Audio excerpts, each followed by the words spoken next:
두 번째 30분 남았네요. 뒷부분 이어서 계속 진행해 보도록 하겠습니다. 성경의 무호성 3페이지 밑부분에 무호하다는 게 뭐냐, 되게 센 표현이거든요. 이거는 그 천주교에는 그런 게 있죠. 교황무호설. 지금도 그들은 이걸 믿습니다. 그 인간이잖아요. 그것도 이게 뭐 주교 중에서 뽑는 거잖아요. 그러니까 하나님이 뽑는 게 아니에요. 사람이 뽑는 거예요. 네, 투표로 뽑는지 어떻게 이제 뽑으면 이제 교황이 되는 건데, 교황이 하는 결정은 어떤 신적인 그런 권위를 위임받아서 그 결정하는 순간에는 그 모든 판단은 오류가 없다. 이게 지금도 천주교인이 갖는 교리입니다. 근데 이걸 잘 모르죠. 근데 천주교 다니는 분들도 이걸 잘 몰라. 그냥 관습적인 거. 그냥 교황님 그냥 좀 우리 그냥 좀 존경하는 목사님 말 듣듯이 뭐 그런 식으로 알고 있는 분들도 있는데, 그게 그 정도가 아니에요. 그냥 인간이 아닌 수준인 거예요. 그의 결정에는 오류가 없다. 그러니까 마리아는 종신처녀였다 라고 그냥 말하면 얘기 끝나는 거예요. 그냥 그렇게 믿어야 되는 거야, 그 친구들은. 근데 그러니까 성경보다 교황의 결정이 위에 있다라고 제가 얘기했죠. 그 로마 카톨릭은. 근데 성경에 뭐라고 나오죠? 야고보서를 누가 썼죠? 예, 제자 야고보가 아니라 예수님의 동생 야고보예요. 그럼 뭐야? 누가 낳죠? 마리아가 낳은 거지. 마리아 아들이 야고보예요. 근데 무슨 종신처녀설이야. 그러니까 성경만 봐도 말도 안 되는 거를 교리랍시고 세워놓는 것들이 너무나 많아요. 뭐 베드로가 로마의 초대 감독 교황이었다? 베드로는 로마 쪽의 교구에 있지 않아요, 아예. 성경만 봐도. 그러니까 근데 무호하다라는 그런 거예요. 오류가 없고 무조건 옳고 틀릴 수가 없는 거다. 되게 센 표현이거든요. 무호하다는 건 거의 신적인 거에만 쓸 수 있는 표현이에요. 무호하다, 오류가 없다, 완전하다. 근데 성경이 무호하다라는 거죠. 근데 이 성경 무호하다 할 때 이 무호의 의미는 뭐냐?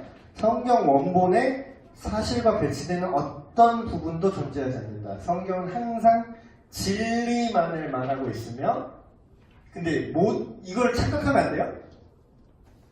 성경에 그럼 UFO가 있는지 없는지, 외계인이 그럼 나타나면 성경은 거짓말인 건가요? 뭔 상관이야. 성경이 자신이 말하고 있는 주제에 대해서 늘 진리만을 말하고 있다는 거예요. 성경에 안 나온 거 갖다가 뭐가 발견돼도 그럼 성경이 거짓말이라고 말할 수 있어요, 없어요? 영어책에 일본어가 안 나왔다고 영어책이 거짓말이에요? 아니잖아요. 성경은 오류가 없으며 성경은 여전히 현재 우리가 쓰는 언어로 말한다. 이쪽 잘렸나? 뒷페이지구나. 이게 무슨 뜻이냐면, 제가 방금 말한 것처럼 성경의 어떤 특별한 사실 사건에 대해서 과학적 역사적으로 묘사를 하고 있어요. 아까 제가 얘기한 것처럼 해가 뜨고 비가 내린다. 이건 일반론적인 얘기를 하는 거예요. 성경에 나타난 기적들이 물론 있어요. 뭐 해를 멈추고 바다를 가르고 그런 기적들이 있지만, 그거는 성경 안에서도 되게 특별한 제가 누누이 얘기하잖아요. 성경에 기적이 너무 많이 나와서 못 믿어요. 근데 성경에 기적이 흔하게 일어났다고 말한 적은 없어요. 성경에 막 몇천 년에 한 번, 그 시대에 한 번. 그러니까 우리는 그런 것만 모아놔서 그걸 읽으니까 성경이 막 되게 허황된 얘기를 막 남발하는 것처럼 보이는데, 실제로 그 연대를 계산해서 자세히 보시면요, 그걸 모아놔서 그렇지 엘리야 때 그 기적이 막 계속 있었을 것 같아요. 그러니까 그런 거예요. 그런 걸 특수한 걸 제외하고는 일반적으로 우리의 언어로 일반적인 양상으로 기록되어 있다. 그래서 해가 뜨고 비가 내린다. 예를 들면 나를 도서관에서 그리 멀지 않은 곳에 산다 이렇게 얘기할 때 그냥 우리가 되게 헐겁게 얘기하잖아요. 막 내가 정확히 막 우리 집에서 1265마일 떨어진 곳에 살아 나는 이렇게 얘기 안 하잖아요. 그냥 도서관에서 얼마 정도 떨어진 데서 살아. 이런 어떤 나이브한 그런 표현들, 이게 성경에 기록된 방식이라는 거죠. B. 성경은 오류가 없으며, 이 얘기를 또 포함해서 얘기할 건데, 여전히 느슨한 인용. 그러니까 예를 들면, 그 당시에는 지금처럼 그 말 정말 예수님이 토시 하나 들고 그렇게 했나요?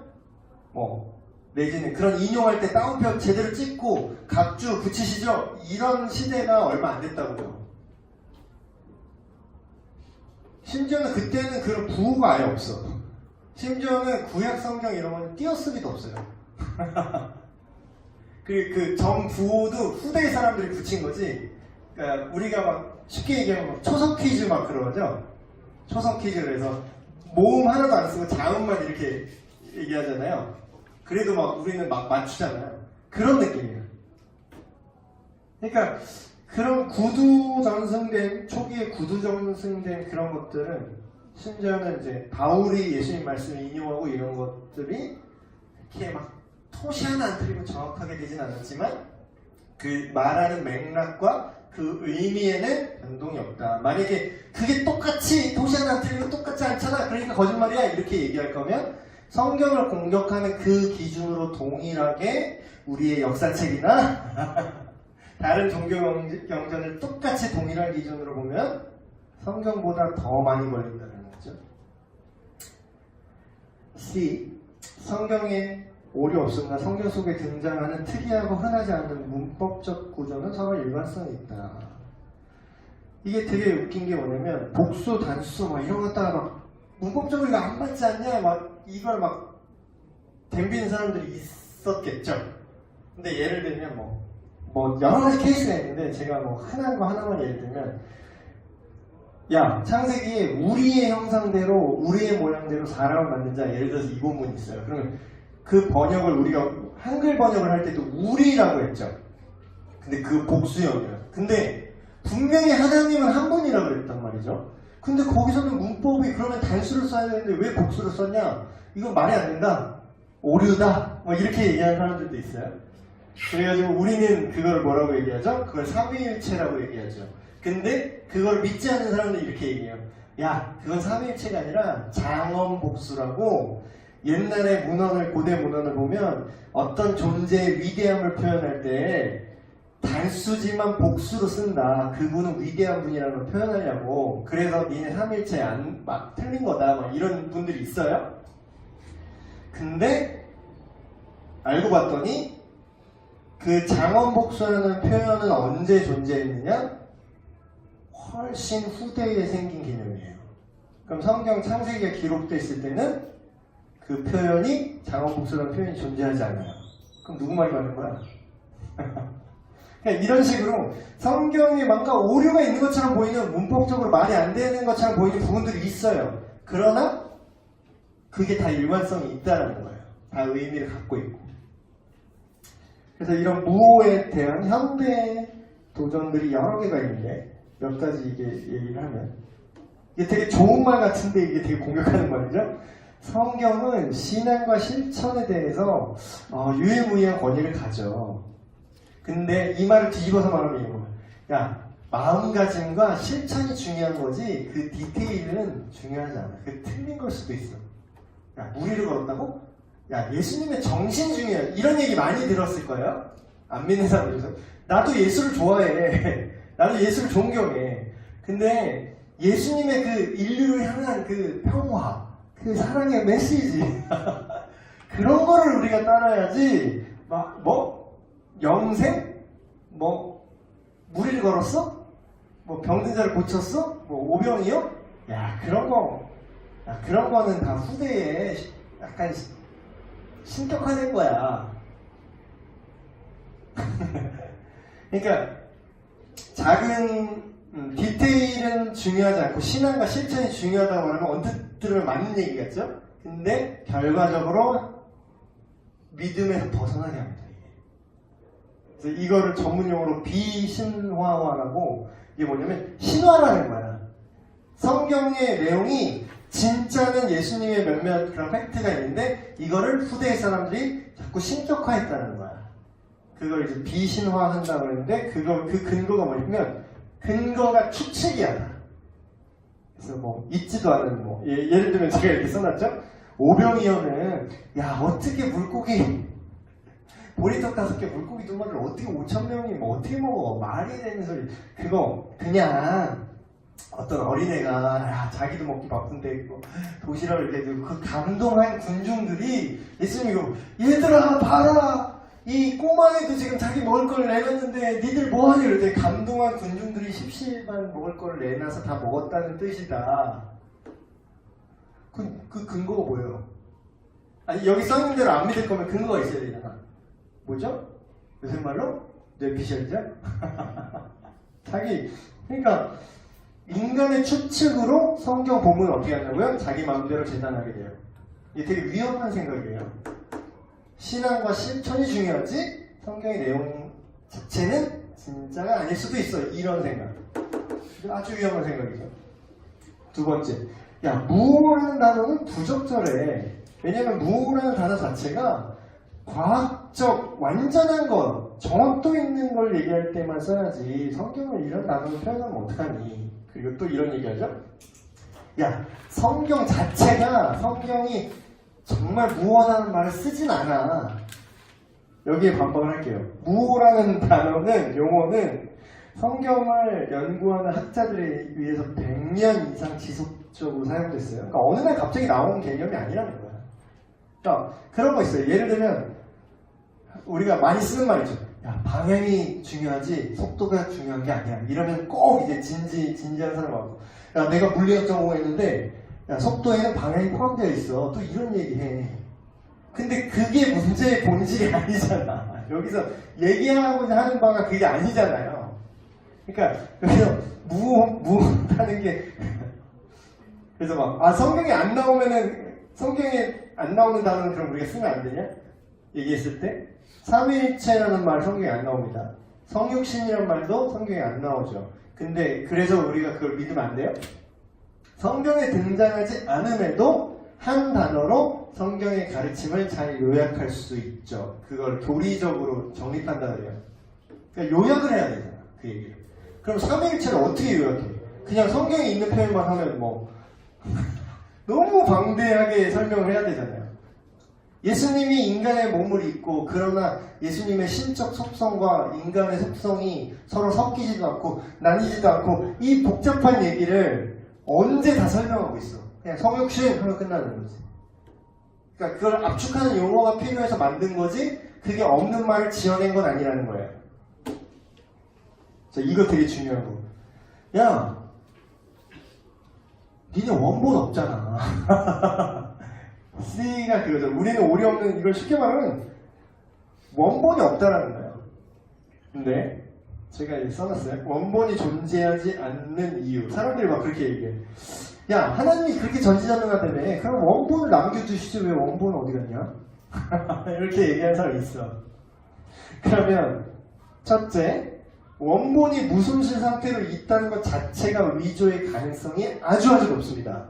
자, 이게 제가 예를 들어볼게요. 그러니까 원본이 존재한다는 것 자체는 되게 위험한 거예요. 더 쉽게 얘기하면 사본이 많이 있지 않고 사본은 없는데 원본만 있어요. 예를 들어서 이제 예를 들게요. 모나리자 그림이 있어. 사본을 만들어 놓지 않았어. 예를 들어서 원본만 딱 있는 거예요. 원본만 딱 있는데 요거를 세월이 가잖아요. 모나리자 이제 그림이 있는데 세월이 흐르잖아요. 100년, 200년, 300년 이렇게 흐를 거 아니야. 근데 지금은 뭐 이렇게 사진으로 찍어놓고 그러니까 이게 사본을 만드는 거지 일종의. 현대 사진으로 찍어놓고 그걸 뭐 복원하고 뭐 그런 많은 그림들을 이제 존재하는 게 사본인데 만약에 사본이 그렇게 폭넓게 없었잖아요. 이 시대는.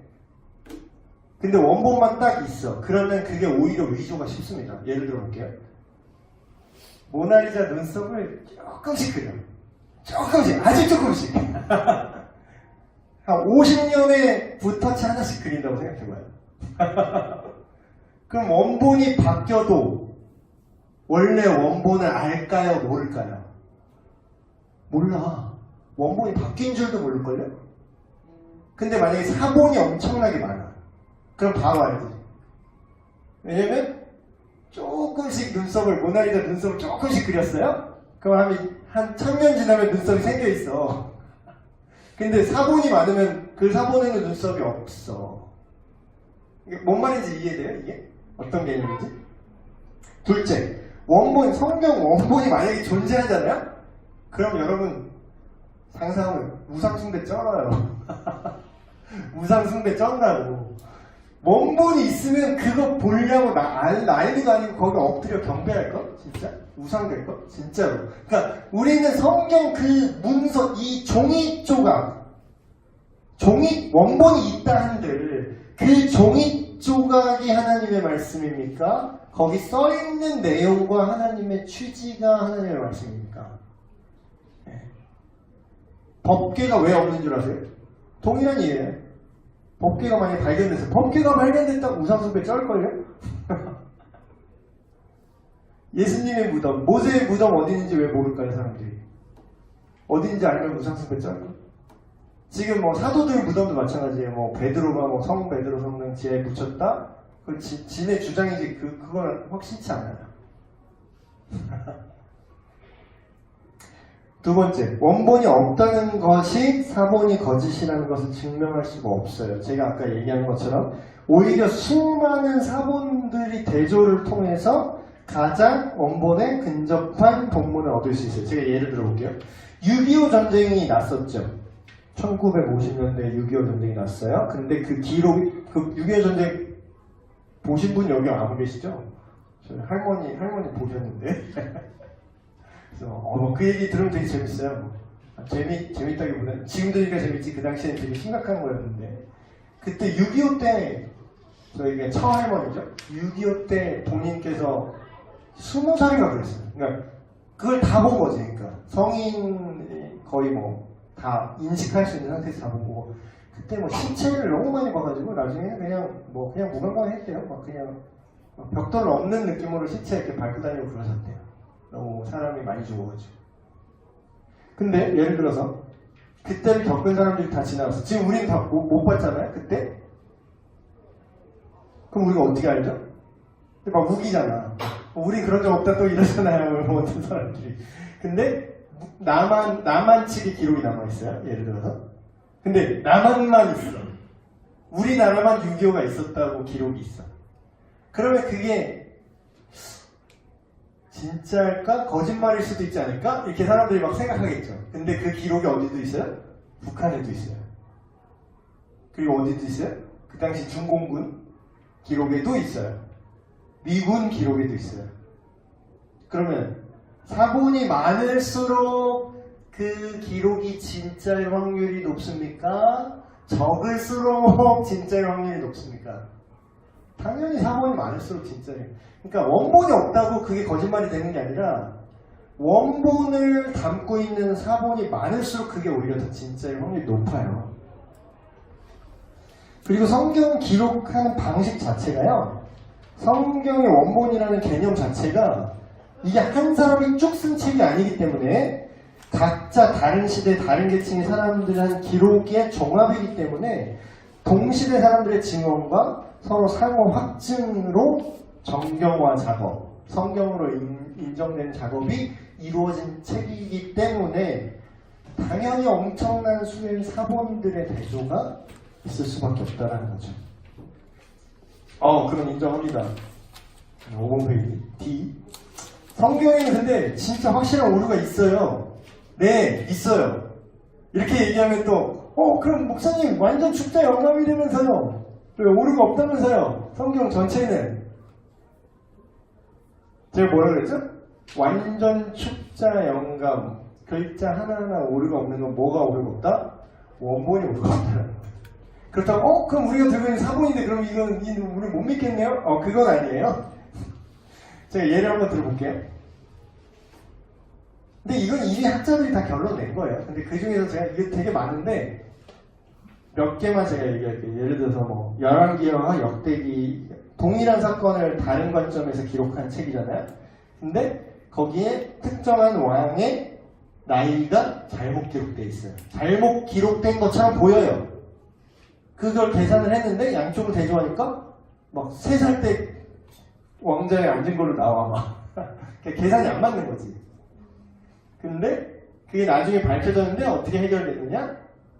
그 당시의 사회와 문화에 대한 우리의 이해가 없는 거야.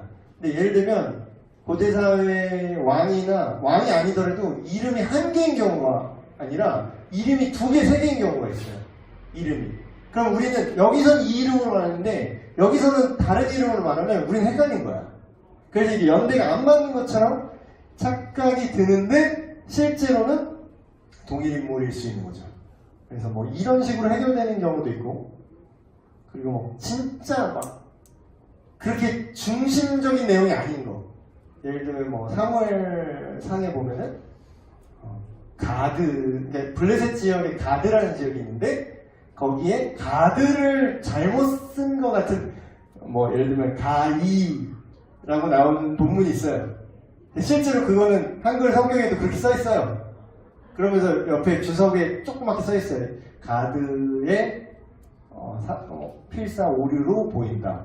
근데 그거를 확증할 수 없기 때문에 그냥 틀린 대로 그대로 썼어요. 성경에. 근데 그걸로 인해서 그럼 가드 지역을 가이라고 썼다고 그러면 이건 거짓이야. 핵심적인 우리가 믿는 바의 핵심적인 교리를 건드는 그런 문제 본문이 없어요. 그러니까 여기 제가 써놨죠. 정말로 새로운 문제는 존재하지 않는다. 성경 나이가 전체 나이가 1900년 이상 됐는데 이런 문제 본문들 또한 오랜 시간에 걸쳐서 연구가 됐는데 연구를 해놓고 보니까 오류가 있는 것처럼 보이는 몇몇 구절들이 있는데 그 부분이라 할지라도 성경이 말하는 핵심적인 메시지와 교리 자체를 수정할 만큼의 오류는 발견되지 않아요. 그러니까 이 정도 오류가 남아있는 건 뭐예요? 원본이 아니기 때문에 남아있는 오류죠.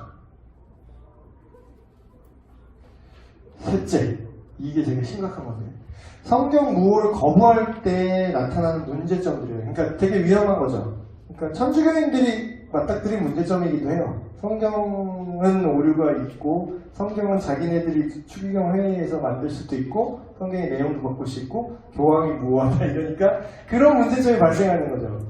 심각한 도덕적 문제에 직면하게 됩니다. 왜냐하면 천주교인이 되게 모순적인 게 뭐냐면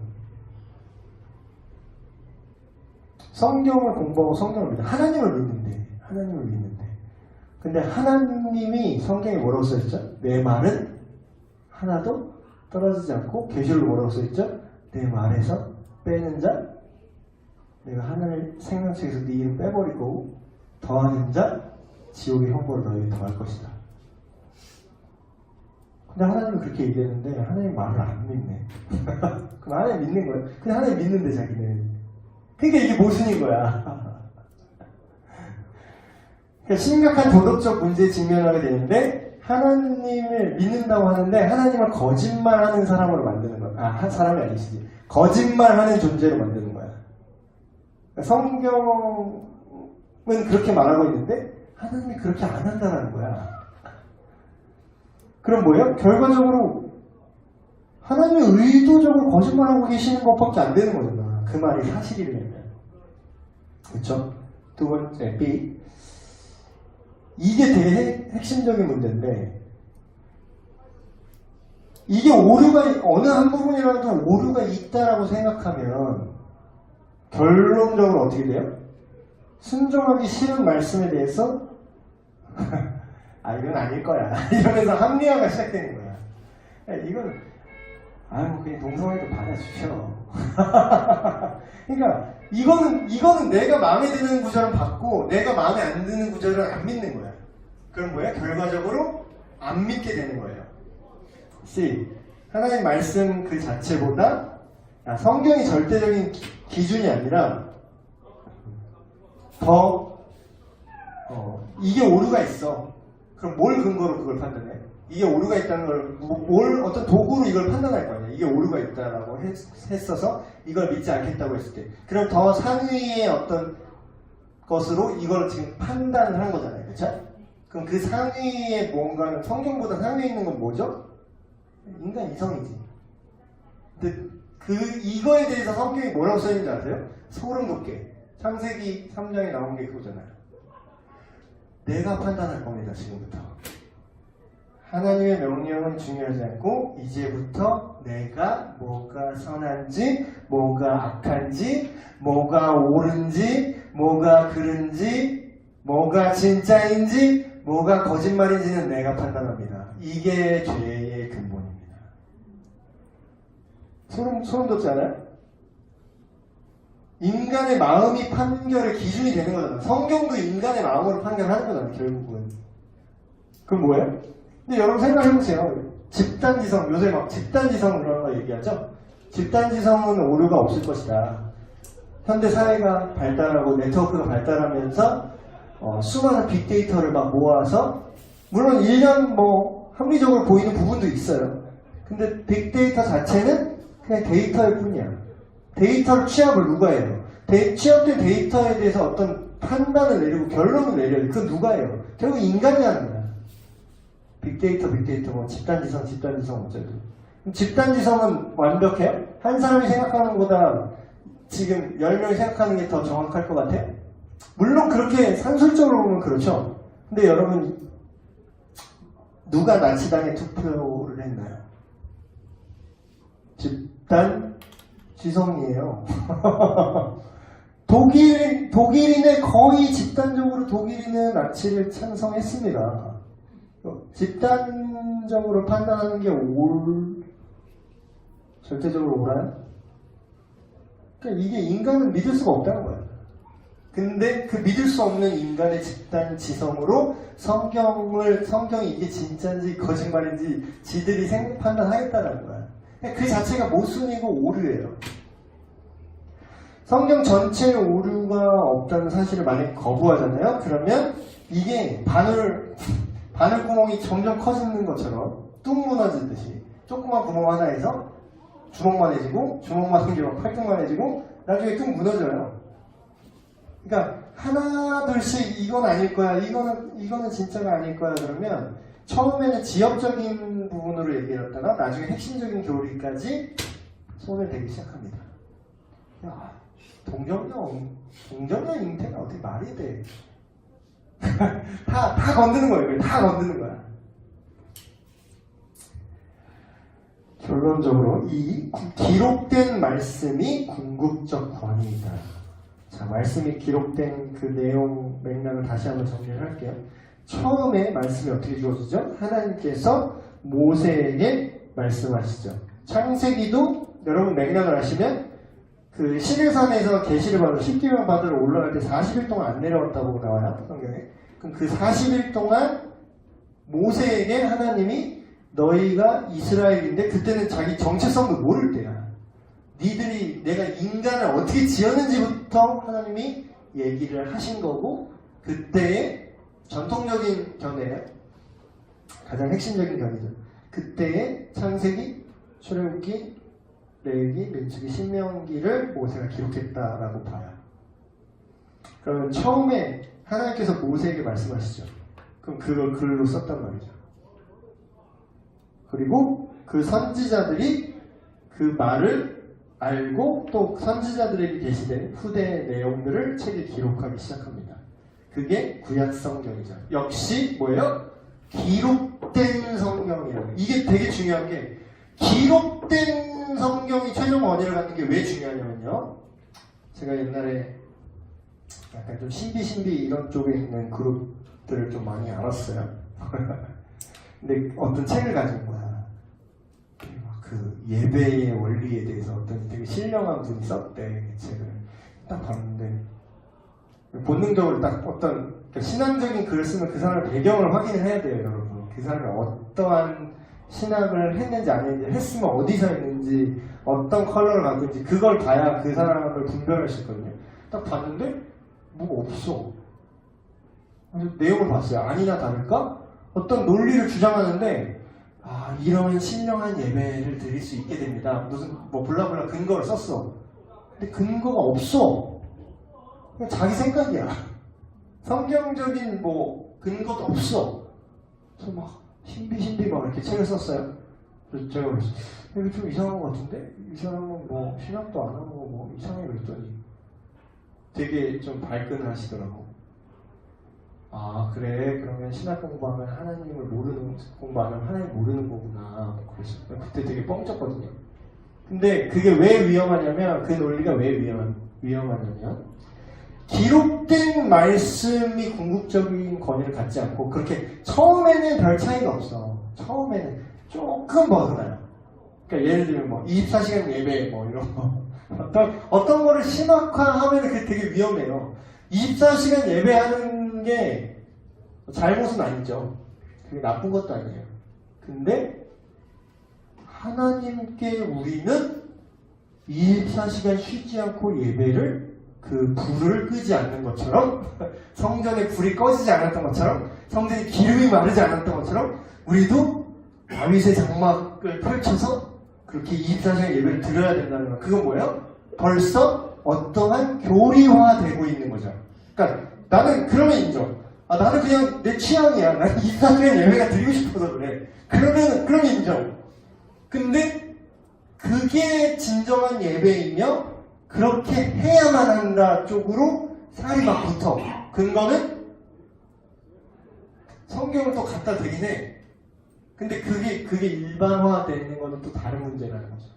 기록된 성경의 근거가 없어요.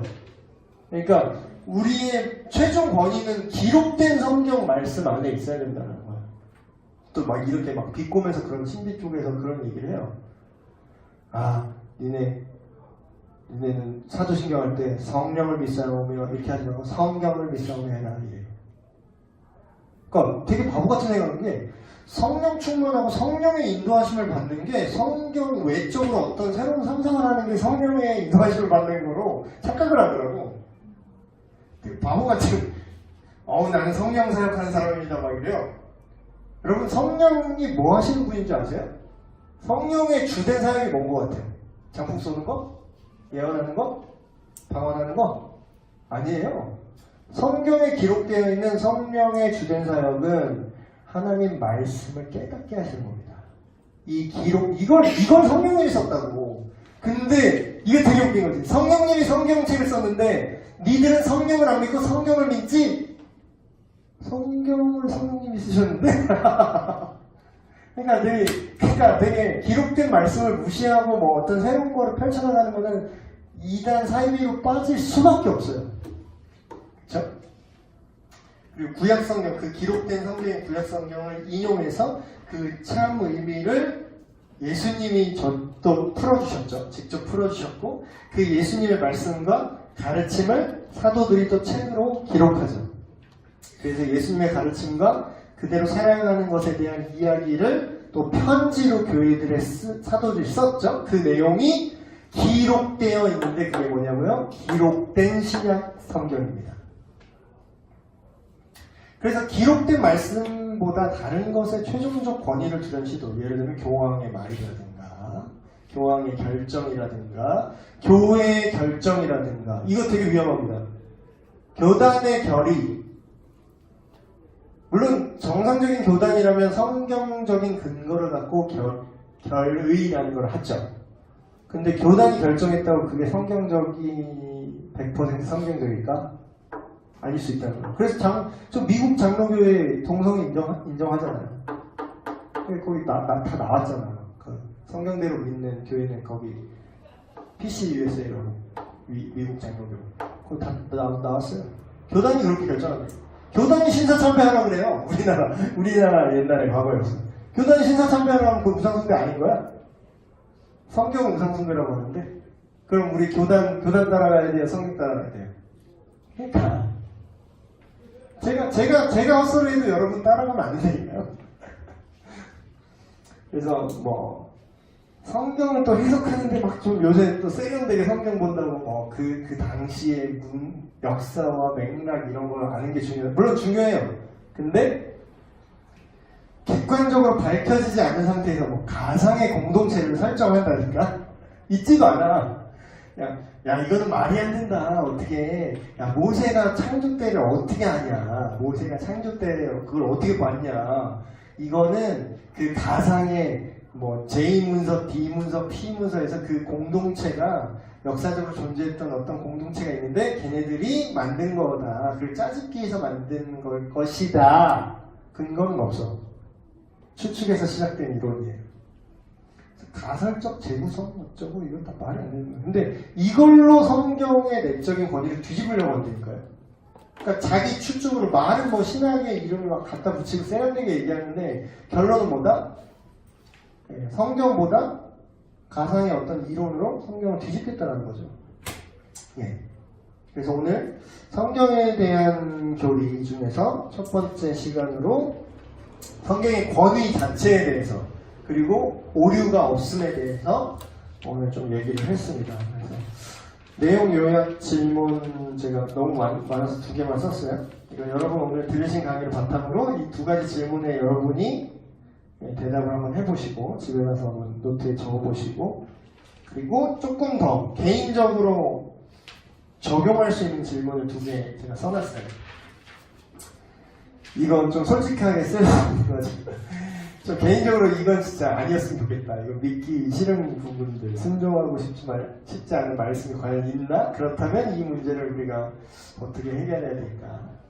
2번째, 성경 말씀 중 지금까지 입증된 증거를 통해 거짓말로 증명된 부분이 과연 있는가? 네, 제가 알기로는 없습니다. 근데 있으면 한번 덤벼보세요. 지금, 아니, 덤벼도 돼요. 다 덤벼요. 그렇게 덤빈 애들이 연병장 2바퀴 반인데 다 예수님 믿게 됐어요. 그 얘기가 예수님 역사다. 그 리스트로벨 그 사람도 그러잖아요. 성경이 거짓말인 거 드러내려고 덤볐다가.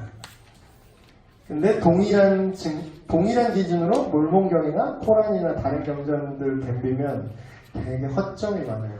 이거에 대해서는 코란 같은 경우는 그 누구냐 나빌 쿠레시라는 분 완전 무슬림이었는데 기독교 변증가로 완전히 바뀌신 분이 있어요. 그분이 이제 코란에도 되게 정통하거든요. 그래서 동일한 기준으로 코란이 쓰여진 그런 내용들을 이제 설명을 했는데 되게 근거가 약해요. 그 이맘의 어떤 설화, 그러니까 근거는 없어. 사본도 없어. 심지어 그냥 누구 유명한 이맘 누가 이렇게 말했다라고 전해지는 거예요. 그러니까 그 사람의 권위로 그 말이 전달되는 거예요. 그러니까 근거가 되게 약하죠. 네, 오늘 뭐 늦은 시간까지 듣느라고 수고하셨고요. 제가 기도하고 마치겠습니다. 하나님 아버지, 오늘도 하나님께서 우리에게 오늘날 주신 성경 말씀이 정말 진실인지 이것이 정말 오류가 없는지에 대해서 우리가 짧은 시간 이야기를 나눴습니다. 하나님, 우리가 변하지 않는 영원한 진리인 이 주님의 말씀, 기록된 하나님의 말씀을 붙잡고 이것을 믿고 신뢰하게 되길 원합니다. 때로는 의심이 되고 이게 진짜인지 가짜인지 우리 마음에 흔들림이 있을지라도 하나님 우리 마음에 깨달아 알게 하시고 또한 외적 증거로 보나 내적 증거로 보나 역사적인 그런 증언으로 보나 모든 방면에 있어서 이것이 진리임을 우리에게 나타내 보이시는 주님, 우리가 이것을 올바로 붙들고 깨달아 알아서 이 진리대로 살아가는 우리가 되게 하여 주시옵소서. 우리 주 예수 그리스도 이름으로 기도합니다. 아멘. 네, 좋습니다.